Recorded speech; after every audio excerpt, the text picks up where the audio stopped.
En una noche húmeda de junio de 1841, el coronel Edmund Thornhill reunió a los esclavizados de su casa en el salón principal de su plantación, en el condado de Dallas, Alabama.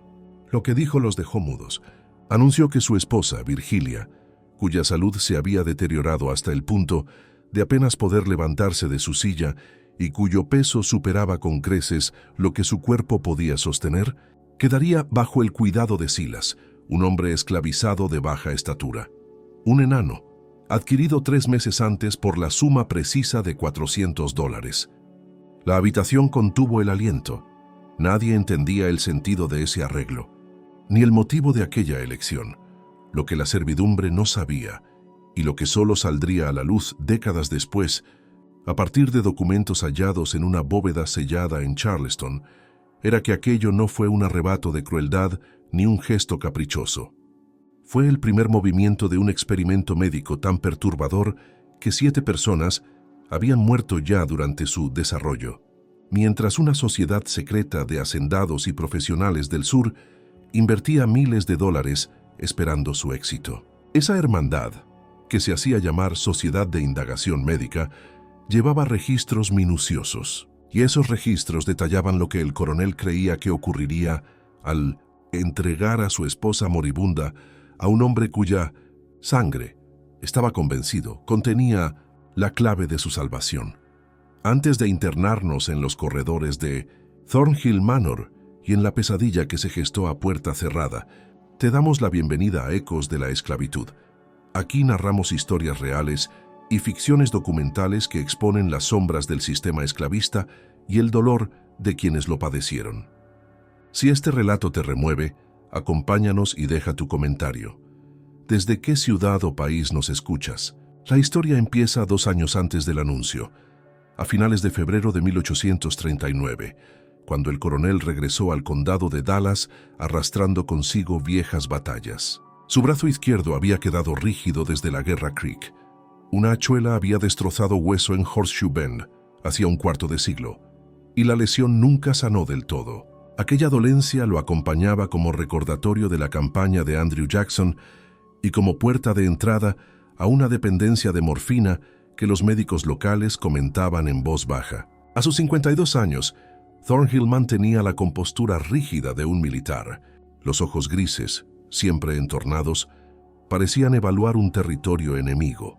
La plantación, heredada tras la oportuna muerte por apoplejía de su suegro en 1837, ocupaba 1.800 acres de tierra algodonera a orillas del río Alabama.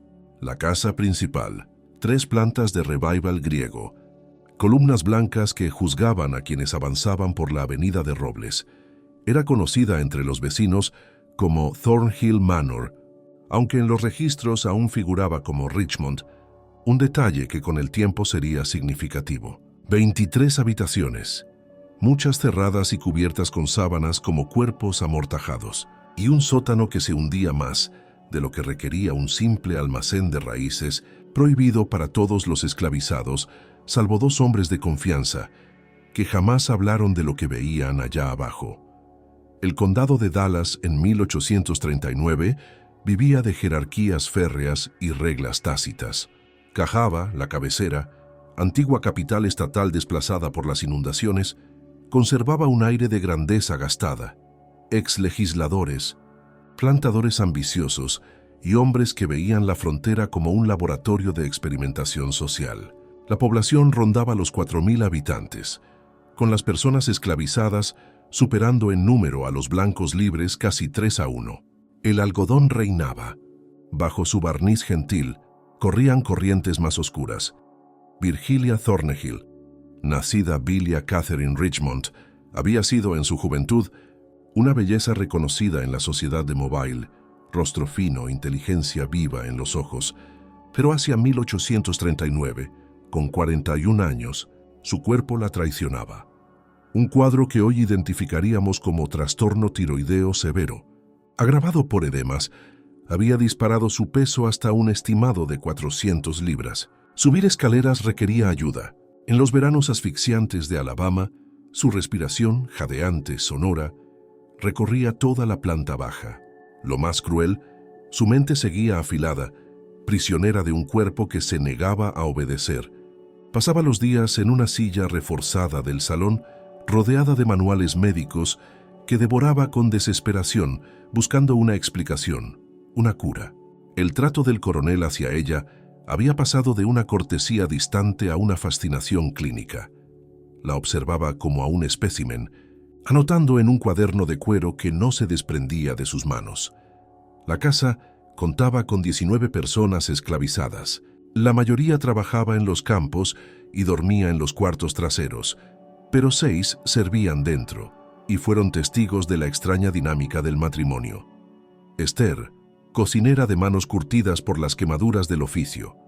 Su hija Celia, asistente personal de Virgilia, discreta y leal. Los hermanos Marcus e Isaiah, encargados del exterior y asistentes nocturnos del coronel en sus bajadas al sótano. Judith, administradora silenciosa y eficaz. Y Penny, una niña de 12 años que limpiaba las habitaciones de arriba con una instrucción tajante: no entrar jamás en el estudio privado del coronel.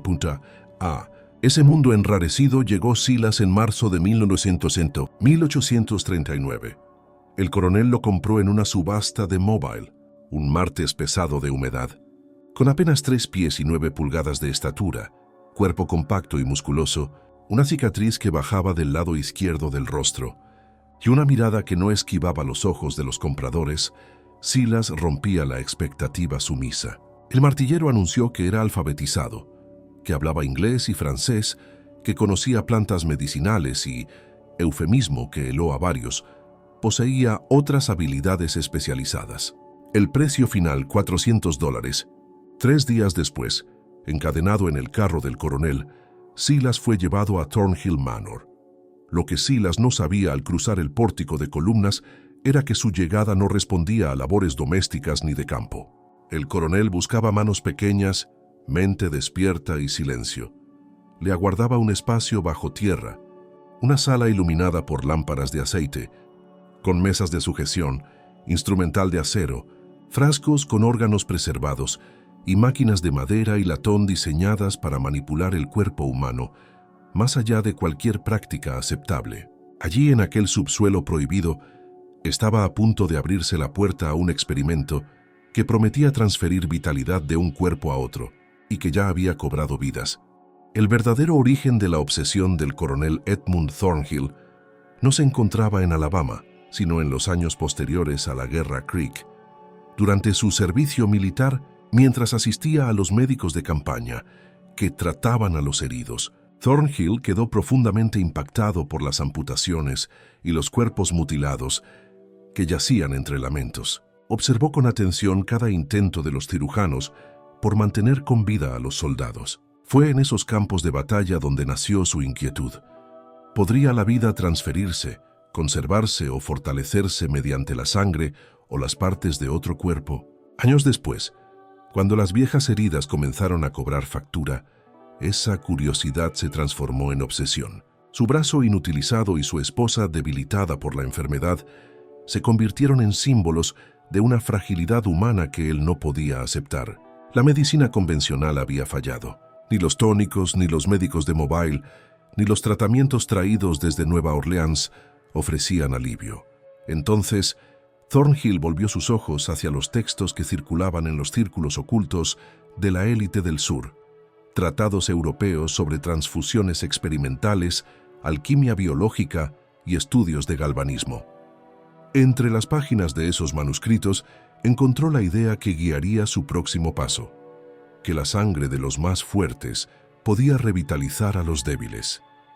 En ese contexto, conoció a los miembros de la llamada Sociedad de Indagación Médica, un grupo de plantadores, cirujanos y académicos que se reunían en secreto en Charleston y Savannah. Compartían un mismo sueño: trascender los límites de la mortalidad usando a las personas esclavizadas como sujetos de prueba.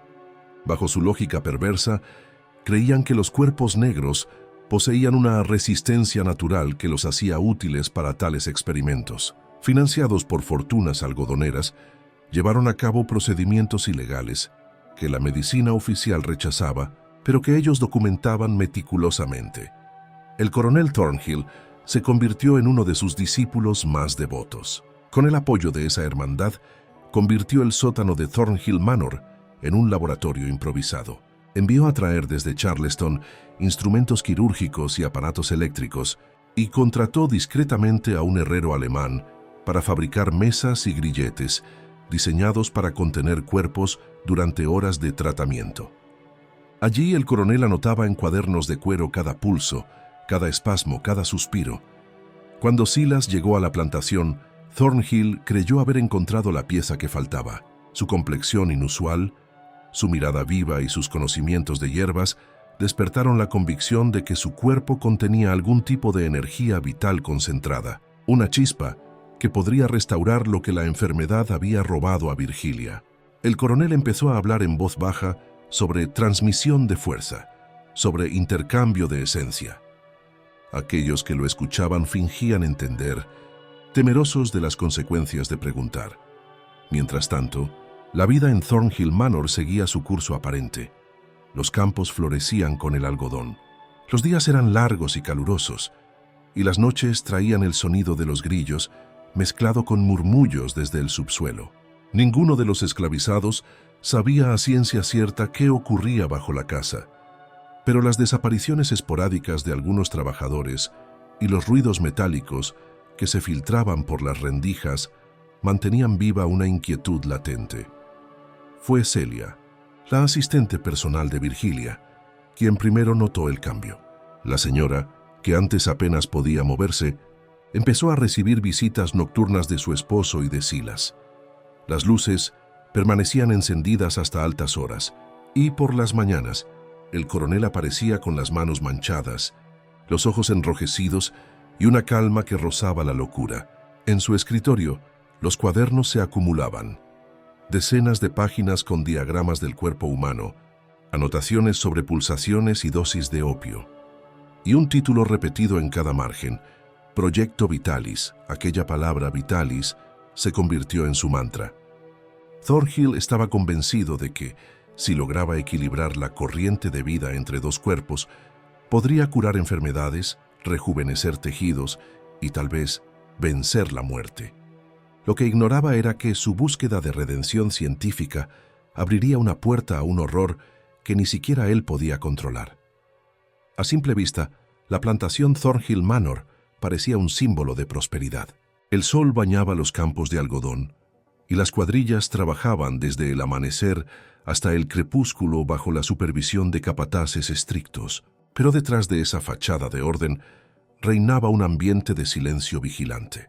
Todos sabían que algo extraño sucedía dentro de la gran casa, aunque nadie se atrevía a hablar. Las noches eran las más inquietantes. Luces titilantes se filtraban por las rendijas del suelo, y un zumbido metálico, casi como un canto eléctrico, emergía desde el sótano. Los esclavizados que servían en la casa compartían entre susurros lo que veían. Celia aseguraba haber escuchado gritos ahogados en mitad de la noche. Esther, la cocinera, decía que el coronel bajaba con frascos llenos de líquidos oscuros y que regresaba con ellos vacíos, cubiertos de una neblina rojiza. Marcus e Isaiah, encargados de transportar los suministros al sótano, hablaban de mesas de metal, cadenas pulidas y un olor permanente a hierro y sal, como si la tierra misma sangrara. Mientras tanto, Virgilia, cada vez más confinada a su silla, había pasado de la desesperación a una esperanza febril. El coronel le prometió que pronto su cuerpo se aligeraría, que su corazón recuperaría fuerza. Ella aceptó los tratamientos sin cuestionar, convencida de que su esposo, pese a su carácter severo, actuaba movido por amor. Pero en realidad, Thornhill la veía como un objeto de prueba, una paciente en un laboratorio viviente. Su afecto se había transformado en un experimento clínico. Silas, el recién llegado, fue asignado al cuidado personal de Virgilia. Dormía en una pequeña habitación junto a la cocina y cada noche era llevado al sótano bajo la excusa de tareas especiales. Nadie sabía qué hacía allí, pero su expresión cambiaba con los días. Sus ojos, antes firmes, se volvían sombríos. Su cuerpo mostraba moretones y marcas en los brazos. Sin embargo, nunca habló de ello. Parecía comprender que cualquier palabra equivocada podría costarle la vida. En la superficie, La rutina de la plantación seguía implacable. El algodón debía recogerse, las cuentas debían cuadrar, y los visitantes debían ver solo armonía. El coronel organizaba cenas con otros hacendados, hombres que admiraban su disciplina y su fortuna. Pero entre brindis y cigarros, en conversaciones reservadas, Thornhill insinuaba sus avances en el campo médico, despertando una mezcla de fascinación y temor. Algunos lo tomaban por visionario, otros por un hombre al borde de la locura. Cierta noche, durante una de esas reuniones, mencionó por primera vez ante sus colegas la palabra transfusión. Habló de una corriente invisible que recorría el cuerpo, de una chispa vital que podía extraerse y depositarse en otro ser. Aseguró que ya había obtenido resultados prometedores. Nadie le pidió detalles. La mayoría sabía que en Thornhill Manor se practicaban cosas que no debían ser nombradas. El clima en la plantación se tornó pesado. Los esclavizados caminaban con la cabeza baja, evitando cruzarse con el coronel. En sus rostros se reflejaba un miedo antiguo, el mismo que recorría el sur esclavista. El terror de ser reducido no solo a fuerza de trabajo, sino a material experimental. Cada noche que alguien era llamado al sótano, el resto rezaba para volver a verlo al amanecer. Silas, silencioso, soportaba el peso del secreto. En su interior empezaba a gestarse una mezcla de temor y resolución. Algo dentro de él comprendía que debía sobrevivir, no solo por su vida, sino porque lo que estaba ocurriendo allí, en esa casa de columnas blancas y alma oscura, debía algún día ser contado. Bajo las relucientes tablas de caoba del salón principal se extendía el corazón oscuro de Thornhill Manor, un conjunto de cámaras excavadas a mano, sostenidas por pilares de ladrillo y vigas de hierro. Allí no llegaba la luz del día. Las lámparas de aceite mantenían un brillo amarillento que oscilaba entre sombras y murmullos. Las paredes estaban cubiertas de estanterías repletas de frascos con órganos preservados, tubos de cristal y cuadernos escritos con letra apretada. En el centro, una mesa de metal con correas de cuero esperaba, silenciosa, a su siguiente víctima. El coronel Edmund Thornhill pasaba horas en aquel lugar, estudiando diagramas anatómicos y experimentando con animales. Creía haber descubierto un principio que llamó equilibrio vital, una energía que podía fluir de un cuerpo robusto hacia otro debilitado si se guiaba con precisión. En su mente, la sangre era un canal de poder, y los cuerpos de los esclavizados eran depósitos de esa fuerza que él ansiaba liberar. Años de consumo de morfina habían enturbiado su juicio. Cada dosis que tomaba le daba la ilusión de claridad y aumentaba su obsesión. Silas fue conducido por primera vez a ese sótano una noche sin luna. 2 hombres lo sujetaron mientras el coronel le explicaba que participaría en un procedimiento curativo para la señora Virgilia. Sobre la mesa, vio instrumentos afilados, jeringas de cristal y un aparato de cobre conectado a una batería rudimentaria. Thornhill habló de impulsos eléctricos, de transfusiones parciales y de la posibilidad de compartir la chispa de la vida. Silas apenas entendía aquellas palabras, pero comprendía el peligro que encerraban. Durante las primeras sesiones, el coronel practicó pequeñas extracciones de sangre, registrando meticulosamente el pulso y la temperatura. Anotaba cada reacción, cada espasmo. Después llevaba las muestras a Virgilia, aplicando gotas sobre su piel o mezclándolas con tónicos de hierbas. Con el tiempo, los experimentos se volvieron más oscuros. El coronel comenzó a utilizar corrientes eléctricas para estimular los nervios, convencido de que así abriría un canal invisible entre ambos cuerpos. Los resultados eran inciertos, pero la señora parecía experimentar breves mejoras, momentos en los que su respiración se volvía más ligera, su voz más firme.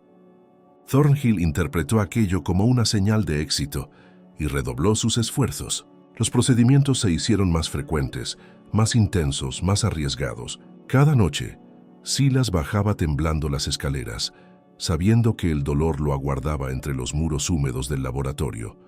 Mientras tanto, los demás esclavizados percibían los cambios. La señora Virgilia mostraba un brillo extraño en los ojos, una mezcla de esperanza y delirio. El coronel, cada vez más aislado, hablaba consigo mismo.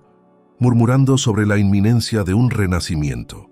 El aire en la casa se volvió denso, cargado de un silencio que ocultaba gritos apagados por las paredes.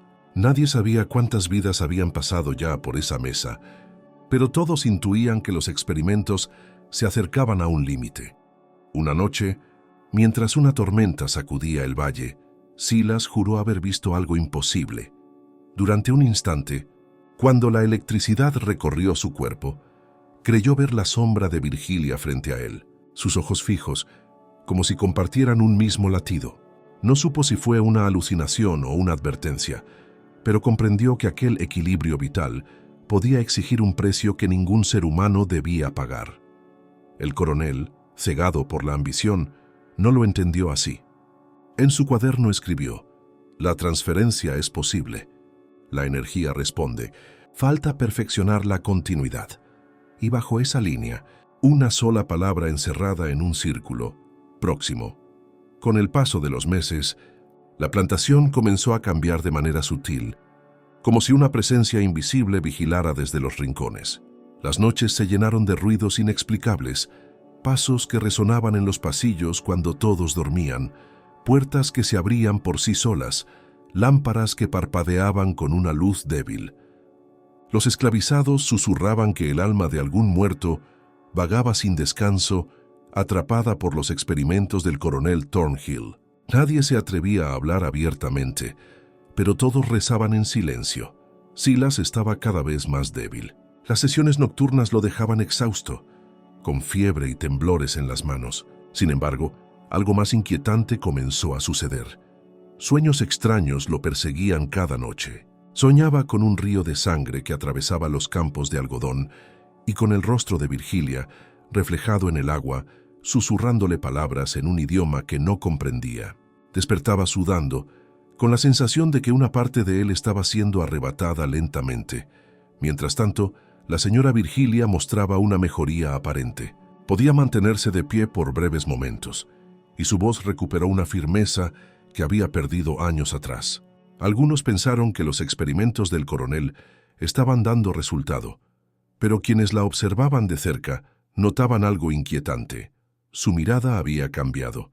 En sus ojos brillaba un destello ajeno, una energía que no le pertenecía. A veces, al cruzarse con Silas, parecía reconocer algo en él, como si compartieran un secreto invisible.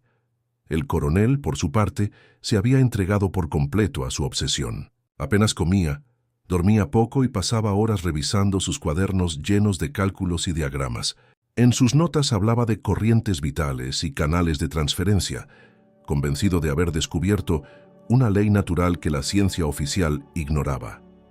Escribía que los cuerpos negros, forjados por el sufrimiento y la resistencia, contenían una energía esencial que podía ser extraída para fortalecer a otros. Su lenguaje, envuelto en términos pseudocientíficos, ocultaba una verdad cruel.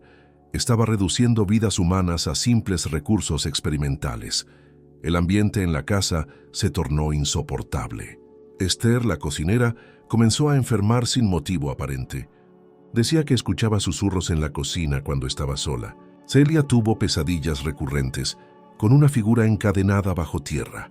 Los campos de algodón, antes símbolo de abundancia, se llenaron de maleza, como si la tierra misma se negara a seguir alimentando el ciclo de horror que se gestaba sobre ella. Una noche, durante una tormenta especialmente violenta, un rayo cayó sobre un roble cercano a la casa. El trueno sacudió los cimientos, y durante unos segundos, las lámparas del sótano chispearon con fuerza. Silas, atado a la mesa, sintió cómo una descarga recorría su cuerpo y oyó un grito que no era el suyo. En el suelo, el coronel cayó de rodillas con los ojos desorbitados, convencido de que había presenciado una señal divina. En su diario escribió esa madrugada: «La naturaleza ha respondido. El cielo ha confirmado mi camino. La frontera entre la vida y la muerte es más delgada de lo que imaginamos». Pero lo que Thornhill consideró una bendición, los demás lo sintieron como una advertencia. Algo se estaba abriendo en Thornhill Manor, una puerta entre mundos, y no todos volverían a cruzarla con vida. Después de aquella tormenta, nada volvió a ser igual en Thornhill Manor. Los días parecían más breves y las noches interminables. Los animales del establo se agitaban sin razón. Las lámparas se apagaban sin viento, y el aire, espeso y húmedo, cargaba un olor metálico que se filtraba desde el subsuelo. Aunque el coronel Thornhill lo llamaba progreso científico, los esclavizados sabían que algo sagrado estaba siendo violado. El alma de la casa, decían, estaba enferma. Silas soportaba cada noche las sesiones con una mezcla de resignación y miedo. Ya no podía ocultar su deterioro. Sus ojos se hundían, su piel perdía color y sus pasos se volvían lentos. Pero lo más inquietante era la sensación de que parte de su mente se escapaba en cada procedimiento. Soñaba despierto, oía voces que lo llamaban desde rincones vacíos y a veces veía a Virgilia en sus visiones, de pie sobre la mesa, hablándole con su propia voz. Algo invisible los unía, una corriente que los entrelazaba más allá de la carne. Por su parte, Virgilia mostraba una vitalidad casi milagrosa. Caminaba algunos pasos, se peinaba sola y hablaba con una lucidez que asombraba a los demás, pero quienes la conocían bien notaban un cambio inquietante. Ya no era la misma mujer. Sus gestos eran más bruscos, su risa forzada, su mirada fría. En ciertos momentos, parecía imitar el tono de voz y los modales de Silas, como si parte de él se hubiese filtrado en su interior.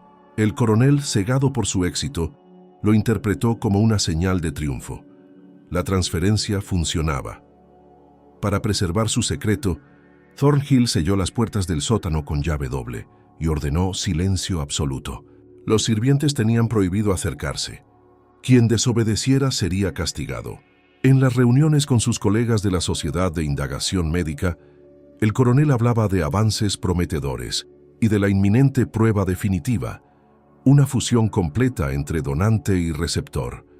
Sus palabras despertaron tanto fascinación como temor entre los presentes. Algunos le aconsejaron prudencia, otros, movidos por la codicia, le ofrecieron financiación para continuar, pero en la plantación los rumores crecían. Celia afirmaba haber visto sombras moviéndose detrás de las paredes. Esther juraba escuchar rezos en lenguas desconocidas desde el sótano. Incluso los capataces blancos, normalmente escépticos, comenzaron a evitar la casa después del anochecer.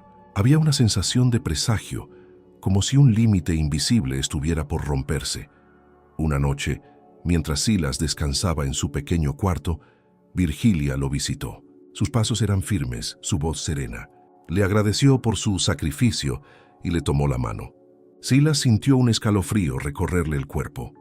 Por un instante, su propio pulso pareció detenerse y el de ella se aceleró. Supo entonces que algo en su interior estaba siendo drenado y que cada sesión lo acercaba más a un destino del que tal vez no podría escapar.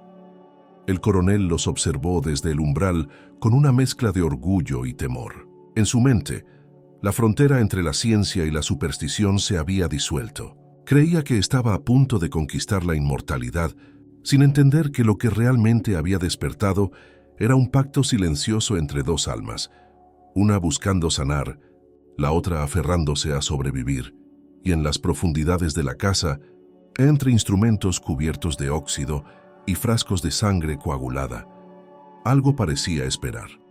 Los días siguientes al encuentro entre Silas y Virgilia se tornaron cada vez más inquietantes.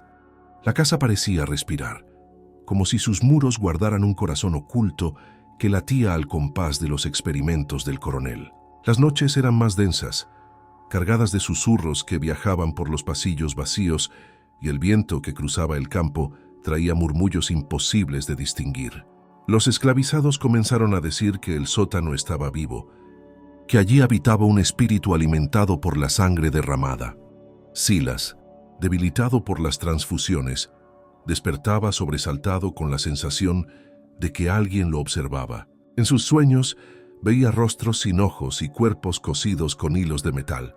En ocasiones, despertaba con marcas en la piel que no recordaba haberse hecho. Pero lo más aterrador era el reflejo en el espejo. Sus ojos, antes llenos de fuego, ahora parecían opacos, como si una parte de su alma hubiera sido extraída. En cambio, Virgilia resplandecía. Su rostro había recuperado vida, y su voz, antes quebrada, sonaba firme. Pero había en su mirada un brillo ajeno, una mezcla de soberbia y algo que recordaba demasiado a la mirada de Silas. El coronel Thornhill, entusiasmado por los resultados, comenzó a escribir cartas a miembros de la Sociedad de Indagación Médica, asegurando que su experimento había superado las expectativas. Les prometió una demostración pública ante un selecto grupo de médicos y aristócratas. En secreto, anotaba cada cambio en Virgilia: la mejora de su respiración, la fuerza en sus piernas, la claridad de su mente. Pero también registraba detalles más oscuros, sueños compartidos, palabras que Virgilia decía y que pertenecían a recuerdos de Silas, y un extraño pulso compartido que los unía en un mismo ritmo cardíaco. Mientras tanto, los esclavizados de la plantación vivían bajo un miedo creciente. Esther, que conocía más de lo que debía, comenzó a dejar marcas de cruz con ceniza en las puertas, intentando proteger a los suyos. Celia apenas dormía. Cada noche creía escuchar pasos sobre su cabeza, aunque sabía que todos dormían. Y Marcus, encargado de mantener los alrededores, encontró en el bosque pequeñas fosas cubiertas con cal, donde el olor a hierro y humedad revelaba lo que realmente ocultaban. Una tarde, mientras Silas limpiaba el estudio del coronel, halló un cuaderno escondido tras un falso panel. Allí descubrió anotaciones que lo helaron. Donante 3, fallecido por colapso cardíaco.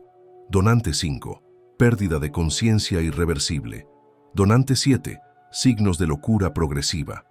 7 nombres, 7 víctimas anónimas borradas por la ciencia de un hombre sin alma. Y al final una frase escrita con trazo firme: el sacrificio de unos pocos abrirá el camino hacia la inmortalidad. Silas comprendió entonces que su destino estaba sellado. No era un asistente ni un aprendiz, sino el próximo sacrificio. Sin embargo, su mente, entrenada por el sufrimiento y la astucia, empezó a trazar un plan. Si el coronel deseaba inmortalidad a costa de su vida, él usaría ese mismo conocimiento para buscar libertad o venganza.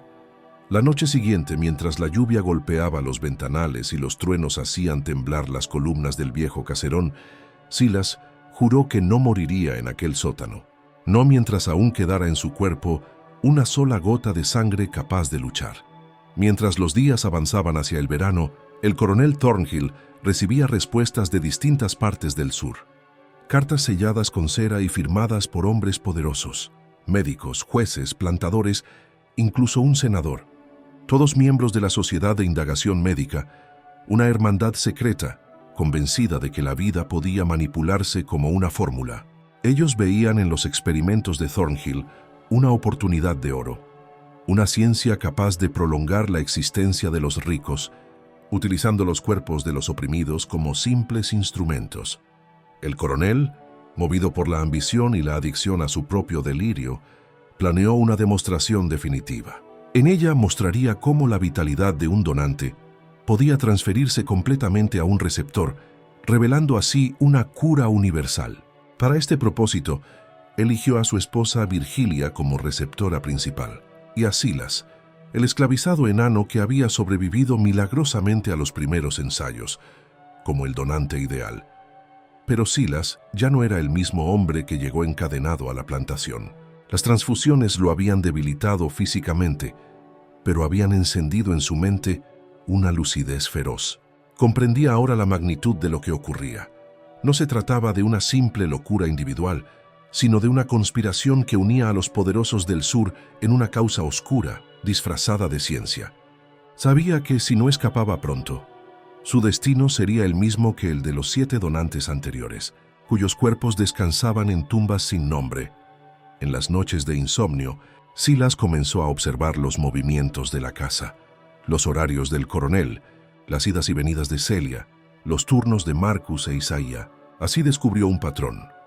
Cada semana el coronel bajaba al sótano acompañado de un visitante distinto, y siempre regresaban con rostros pálidos y ojos encendidos por una mezcla de miedo y fascinación. Silas comprendió entonces que el sótano no solo era un laboratorio, sino un templo profano, donde se celebraban rituales bajo la apariencia de experimentos médicos. Una tarde, Celia se acercó a Silas mientras éste limpiaba instrumentos de cirugía. En voz baja, le advirtió que había oído al coronel hablar con el doctor Rutledge, un antiguo maestro de Charleston. En su conversación mencionaron una fecha, 6 días para el procedimiento final. También hablaron de un nuevo donante que sería traído desde Montgomery, otro hombre pequeño, fuerte y joven, destinado a servir como segundo sacrificio. Aquello confirmó los peores temores de Silas. El experimento final requeriría 2 vidas. Aterrorizado pero determinado, Silas decidió que no moriría allí. Si la ciencia de Thornhill buscaba robarle su esencia, él robaría a cambio su secreto, su prueba, su condena. Comenzó entonces a trazar un plan, esconder fragmentos de los diarios del coronel, anotar cada detalle del procedimiento y encontrar una vía de escape antes del día señalado. Esa noche, desde su diminuta habitación junto a la cocina, escuchó los sonidos del sótano, metales chocando, líquidos vertiéndose, pasos que no correspondían a nadie de la casa. Entre los murmullos, creyó oír una voz ronca, apenas humana, repitiendo una palabra. ¡Ayuda! El eco le heló la sangre. No estaba solo allí abajo. Alguien o algo seguía con vida. En los días previos al experimento final, el ambiente en Thornhill Manor se volvió insoportable. Un silencio espeso reinaba en los pasillos, interrumpido solo por los pasos del coronel Thornhill, que deambulaba como un fantasma entre cuadernos y frascos de vidrio. Los esclavizados evitaban cruzar su camino. Su rostro, antes altivo, mostraba una palidez enfermiza, y sus ojos grises brillaban con una mezcla de euforia y locura. Para él, la revelación estaba cerca, la promesa de burlar la muerte mediante el sacrificio de otro. Silas contaba las horas. Cada noche, los sueños se volvían más intensos. Veía sombras que se alzaban desde la tierra, figuras humanas con rostros cubiertos de vendas y una voz que lo llamaba desde el fondo del sótano. Ya no distinguía la frontera entre la vigilia y el delirio. Su cuerpo temblaba, pero su mente, más clara que nunca, comprendía que debía actuar pronto. Si no escapaba antes del procedimiento final, su sangre sería drenada hasta la última gota. Una tarde, mientras limpiaba el laboratorio, encontró un cuaderno que el coronel había dejado abierto. En él leyó fragmentos de un plan detallado. Fase final: transferencia completa de corriente vital. Donante Silas, receptora Virgilia. Aplicación simultánea de galvanismo y extracción total. Más abajo, en letras torcidas, una frase que le heló el alma: el cuerpo perecerá, pero la esencia perdurará en otro. El alma no es más que energía en tránsito. Silas cerró el cuaderno con manos temblorosas. Comprendió que Thornhill no buscaba curar, sino traspasar el alma misma. El experimento ya no era solo un crimen, sino una blasfemia. Esa noche, cuando bajó al sótano para limpiar los restos de la última sesión, oyó con claridad los murmullos que antes había confundido con el viento. No eran ecos, sino voces. Provenían de las paredes, del suelo, del aire.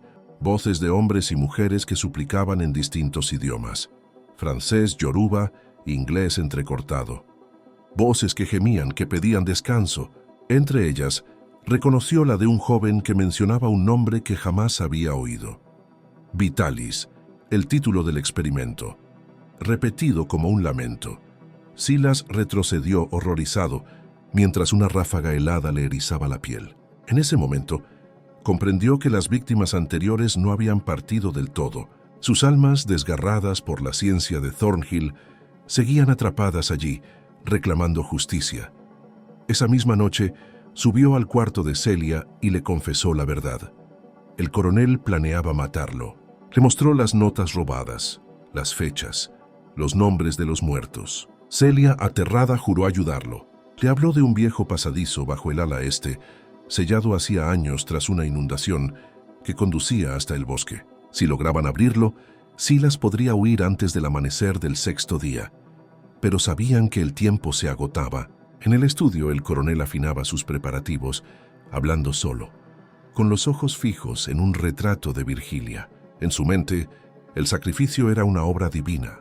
Lo que ignoraba era que la casa misma comenzaba a revelarse. Las lámparas estallaban sin causa, las sombras se movían solas, y un murmullo persistente lo seguía a todas partes, como si las voces del subsuelo hubieran decidido exigir su deuda. El equilibrio que había buscado estaba a punto de romperse, y cuando lo hiciera, nada volvería a ser igual. La víspera del experimento final llegó envuelta en una calma tensa, tan espesa que parecía anunciar tormenta. El cielo sobre Thornhill Manor estaba cubierto de nubes grises que no se movían, y el aire cargado de humedad oprimía los pulmones. Dentro de la casa, cada rincón parecía latir con una energía invisible. Los esclavizados caminaban en silencio, cruzando miradas que lo decían todo. Algo terrible estaba a punto de ocurrir. El coronel Edmund Thornhill no dormía. Pasaba las noches en el laboratorio, revisando instrumentos, ajustando tubos de cobre y calibrando baterías eléctricas. Murmuraba oraciones y fórmulas en la misma frase, mezclando religión con ciencia, convencido de que era un elegido. Sus manos temblaban no por miedo, sino por la excitación de quien cree estar al borde de un descubrimiento que cambiará la historia. Virgilia, que había recuperado movilidad, deambulaba por la casa como un espectro. Su voz sonaba diferente, más grave, más pausada. Algunos juraban que ya no era ella, que dentro de su cuerpo habitaba otra presencia. En las noches se detenía frente a los espejos y los observaba durante minutos, como si buscara en su reflejo algo que se le escapaba. Cuando Celia la acompañaba, notaba que su respiración era idéntica a la de Silas. El mismo ritmo, el mismo pulso. Dos cuerpos, un mismo latido. Esa madrugada, Silas y Celia se reunieron en secreto en la despensa. Allí, bajo una tabla suelta del suelo, hallaron el viejo pasadizo del que hablaban los rumores. Un túnel húmedo, cubierto de raíces, que se perdía hacia el bosque. Necesitaban tiempo para abrirlo. Si lograban escapar antes del amanecer, Silas podría llevar consigo los cuadernos del coronel y exponer la verdad ante el mundo. Pero sabían que el coronel los vigilaba de cerca. Mientras tanto, fenómenos extraños comenzaron a sacudir la casa. Los relojes se detenían, los cuadros se torcían solos, y en los pasillos vacíos resonaban suspiros. Los esclavizados empezaron a reunirse para rezar en voz baja, pidiendo protección ante lo que llamaban la ira de los muertos. En el sótano, los instrumentos vibraban sin ser tocados, y las lámparas se encendían solas. Era como si los espíritus atrapados en los muros estuvieran despertando. Esa noche, Silas fue llevado nuevamente al laboratorio. El coronel le ordenó recostarse en la mesa metálica mientras preparaba una nueva transfusión. Pero esta vez, Silas no luchó. Permaneció inmóvil, observando el rostro del hombre que lo había condenado. En su mente, un pensamiento firme: esperar el momento exacto. Sabía que la casa estaba de su lado, que las almas que habitaban el subsuelo no permitirían otro sacrificio. En el diario del coronel esa misma noche quedó escrito un párrafo final: la unión será completa. La frontera se abrirá. Mañana, la muerte dejará de existir. Pero la muerte ya había despertado y caminaba por los pasillos de Thornhill Manor, reclamando lo que le pertenecía. El amanecer del sexto día llegó envuelto en un silencio antinatural. Ni el canto de los pájaros, ni el rumor del viento se oían. Todo en Thornhill Manor estaba suspendido, como si el mundo contuviera la respiración ante lo que estaba por ocurrir. En el gran salón, las cortinas estaban cerradas y las lámparas encendidas, bañando de luz amarillenta los rostros tensos de quienes habitaban la casa. El coronel Thornhill, vestido con su antiguo uniforme militar, caminaba con paso solemne hacia el sótano, llevando bajo el brazo su cuaderno de notas, su Biblia de la ciencia. En el subsuelo, el laboratorio estaba preparado para la fase final. La mesa metálica relucía como un altar, rodeada de cables de cobre y frascos llenos de líquidos rojizos. Un aparato eléctrico, traído desde Charleston, zumbaba suavemente, emitiendo chispas que iluminaban las sombras. Virgilia fue llevada hasta allí por Celia, quien fingió obediencia mientras sus ojos se llenaban de lágrimas. La señora caminaba erguida, con una calma inquietante, como si supiera que estaba destinada a algo más que humano. Silas, debilitado, fue atado a la mesa sin oponer resistencia. Su mirada se cruzó por un instante con la de Celia y en silencio le suplicó valor. Ella asintió apenas. Sabía que había llegado el momento. En un rincón, las sombras parecían moverse solas, y un murmullo profundo resonaba bajo el suelo. Voces antiguas, dolientes, que susurraban desde las paredes. Los espíritus atrapados estaban presentes. Thornhill encendió los instrumentos y abrió su cuaderno. Leyó en voz alta fragmentos de sus teorías, invocando la corriente vital, el flujo de la esencia y la unión de dos almas por medio del sacrificio. Luego insertó las agujas en las venas de Silas y Virgilia, conectando sus cuerpos mediante tubos de cristal. La sangre comenzó a fluir lentamente, y el coronel, eufórico, gritó que el proceso había comenzado. Pero entonces ocurrió algo inesperado. Las lámparas parpadearon, las paredes crujieron y un viento helado recorrió la sala. Los frascos comenzaron a vibrar, y el zumbido de la máquina se transformó en un rugido. Thornhill intentó controlar los mandos, pero las chispas saltaron como relámpagos. Los ojos de Silas se abrieron de golpe. Una energía ardiente recorrió su cuerpo, y por primera vez sintió que las voces de los muertos le hablaban directamente. «No temas, estamos contigo».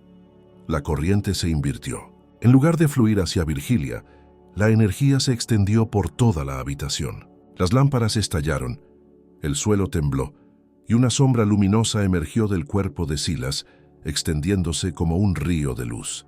Thornhill gritó horrorizado al ver que su creación se le escapaba de las manos. La sangre en los tubos hirvió, y un resplandor rojo cubrió el laboratorio.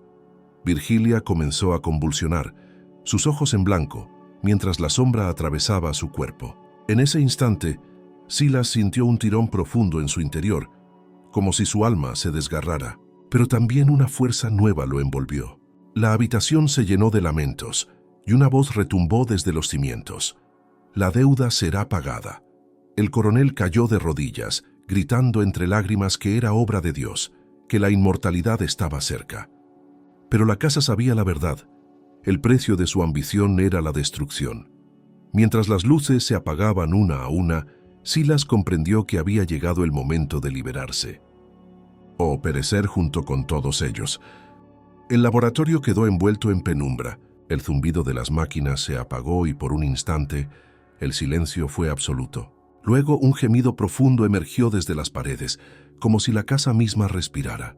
Las llamas de las lámparas titilaron solas, dibujando sombras que se movían con vida propia. Thornhill, jadeante, buscó su cuaderno, pero sus manos temblaban tanto que lo dejó caer. En el suelo las páginas se abrieron sobre frases manchadas de sangre. El cuerpo es recipiente. La esencia se transfiere. El sacrificio es necesario. Pero aquella noche, el sacrificio se volvió contra su creador.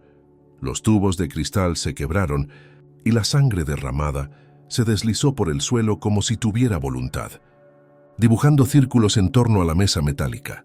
De la oscuridad surgieron murmullos, voces en idiomas que nadie había oído desde hacía siglos. Silas, aún atado, sintió como las sombras se alzaban a su alrededor, cálidas, envolventes, protectoras. Eran las almas de los 7 que habían muerto antes que él, los donantes olvidados, ahora convertidos en testigos del juicio. Una figura translúcida, de rostro difuso y ojos como brasas, se acercó al coronel. Su voz retumbó sin necesidad de palabras. «Nos tomaste la vida, ahora la devolverás». Thornhill retrocedió negando con desesperación. Balbuceó plegarias, pero ya era tarde. Las sombras lo rodearon y una ráfaga gélida atravesó su cuerpo.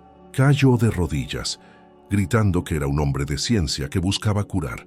Las voces respondieron al unísono, como un canto de ultratumba. Convertiste el dolor en experimento, la fe en arrogancia, la vida en mercancía. Mientras tanto, Virgilia, presa de espasmos, abrió los ojos con un brillo extraño. Durante unos segundos, pareció contemplar lo que ocurría más allá del mundo físico. Su respiración se volvió pausada y una lágrima cayó por su mejilla.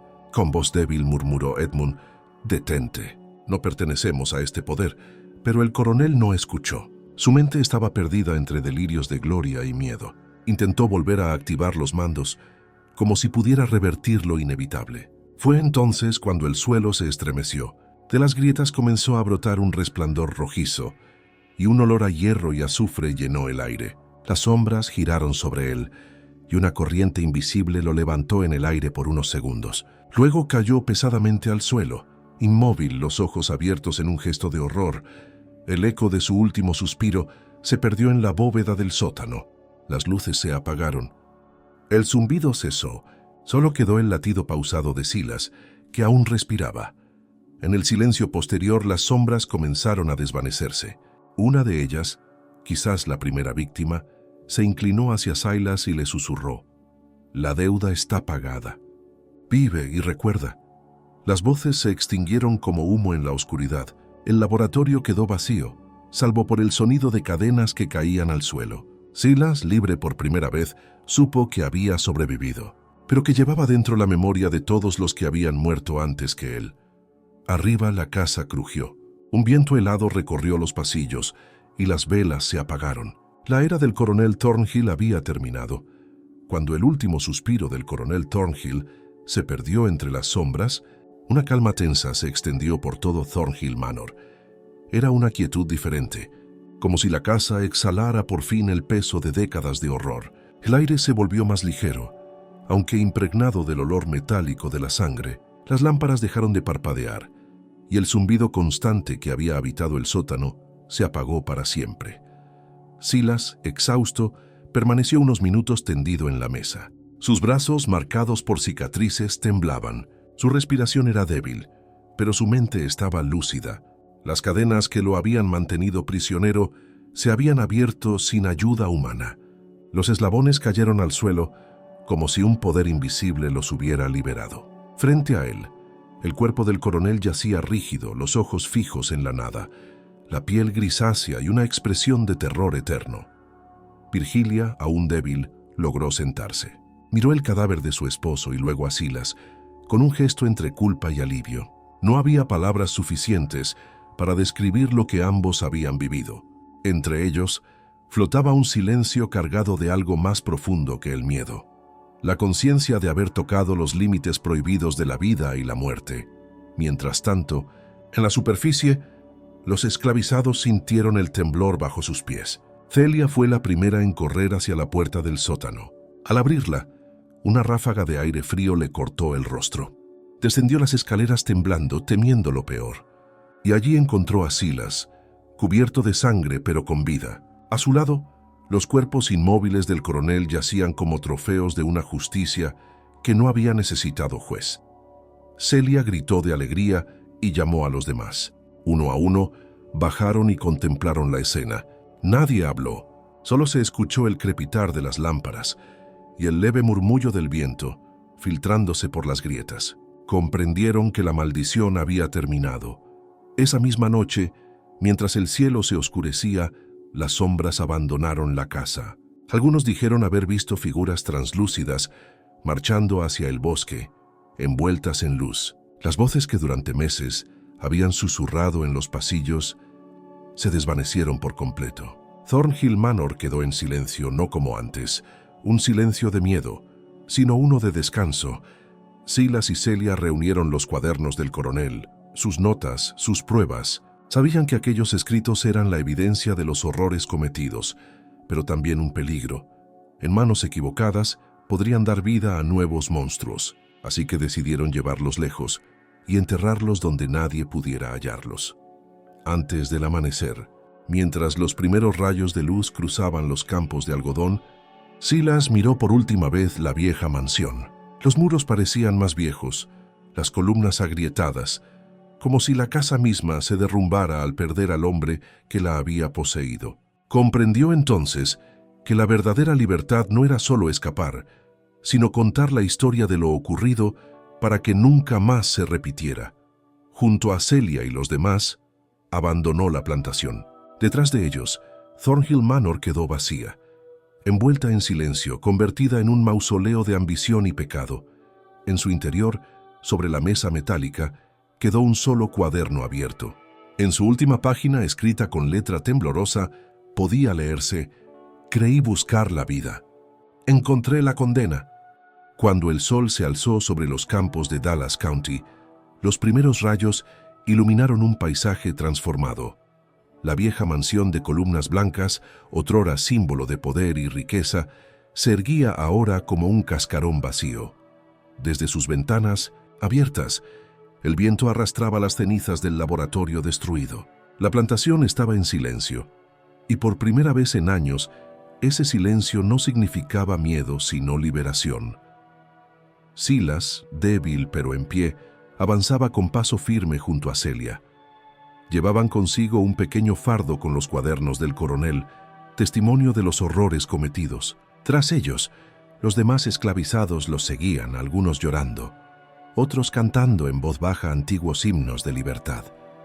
Habían decidido abandonar Thornhill Manor para siempre, dejar atrás las sombras que la habitaban y buscar un nuevo comienzo, lejos del lugar donde la ciencia y la crueldad se habían confundido. Mientras caminaban hacia el bosque, Silas miró una vez más la mansión.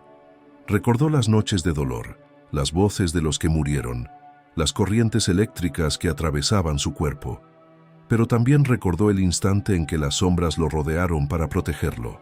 Comprendió que había sobrevivido no solo por suerte, sino para llevar consigo la memoria de quienes nunca tuvieron voz. Atravesaron senderos ocultos hasta llegar a un claro donde la tierra era húmeda y fértil.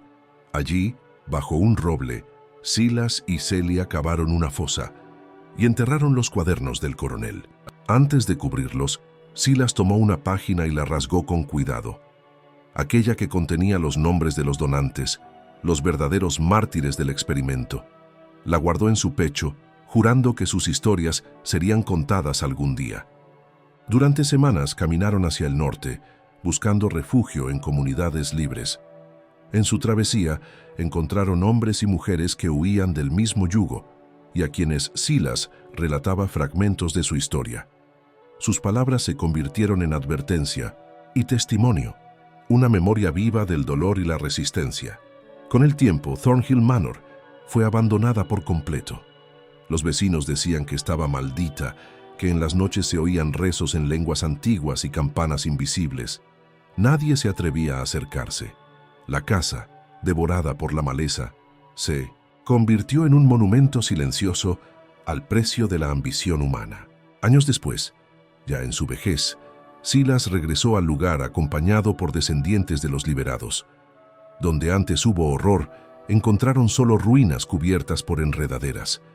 En el aire flotaba una paz distinta, como si las almas atrapadas hubiesen encontrado descanso. Silas se arrodilló y susurró los nombres de los caídos. «Ya nadie los olvidará», dijo. Su sangre no fue en vano, y con lágrimas en los ojos, comprendió que su verdadera misión no era sobrevivir, sino recordar. La historia de Thornhill Manor quedaría como un eco en la memoria del sur, una advertencia sobre los peligros de una ciencia sin alma y un homenaje a aquellos cuya vida fue arrebatada, pero cuya voz seguiría resonando por generaciones. Décadas después, cuando la esclavitud ya había sido abolida y los campos del sur intentaban curar sus heridas, el nombre de Thornhill Manor se convirtió en un susurro. Algunos lo recordaban como una casa maldita, otros como una advertencia. Los más sabios sabían la verdad. En aquel lugar, la ambición de un hombre había intentado jugar con la esencia misma de la vida, y fue vencida por las almas que él mismo había ultrajado.